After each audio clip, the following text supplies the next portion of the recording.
शहरात कोट्यवधींची तरतूद केलेल्या नालेसफाईच्या कामात कंत्राटदारांकडून हातसफाईच अधिक होत असून अधिकारीही त्याकडे दुर्लक्ष करत आहेत.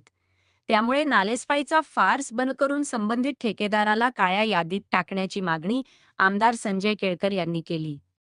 बाळकुम, ढोकाळी आणि कोलशेतमधील सुरू असलेल्या नालेसफाईच्या कामांची पाहणी आज आमदार संजय केळकर यांनी अधिकारी आणि स्थानिक नागरिकांच्या उपस्थितीत केली. त्यावेळी त्यांनी या कामातील बोगसगिरी उघडकीस आणली. याबाबत त्यांनी अधिकाऱ्यांना जाब विचारत नाराजी व्यक्त केली. ना अधिकारी नालेसफाईच्या कामावर लक्ष ठेवत, ना ठेकेदार काम करत. त्याचा त्रास नागरिकांना सोसावा लागतो.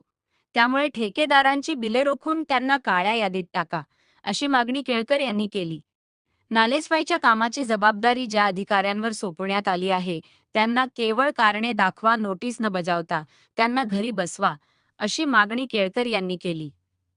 दादलानी पार्क येथील रहिवासी गेली 2 वर्षे तक्रार करत आहेत. नाल्यात साचलेल्या दुर्गंधीयुक्त पाण्यामुळे आणि कचऱ्यामुळे रोगराई पसरते. असे असताना पावसाळ्याच्या तोंडावर नालेसफाई अर्धवट झालेली आहे. मग आयुक्तांची जूनची डेडलाईन गेली कुठे? असा संताप केळकर यांनी व्यक्त केला. त्यामुळे आयुक्तांनीच रस्त्यावर उतरून पाहणी करावी, म्हणजे नालेसफाईच्या कामातील फोलपणा दिसून येईल, असे आवाहन केळकर यांनी केले. पाणी दौऱ्यात महापालिकेचे अधिकारी संजय कदम, भाजपाचे पदाधिकारी संजय पाटील, निलेश पाटील, तसेच नीरज काबाडी, भानुदास भोईर ॲडव्होकेट, हेमंत म्हात्रे, रवी रेड्डी आदी उपस्थित होते.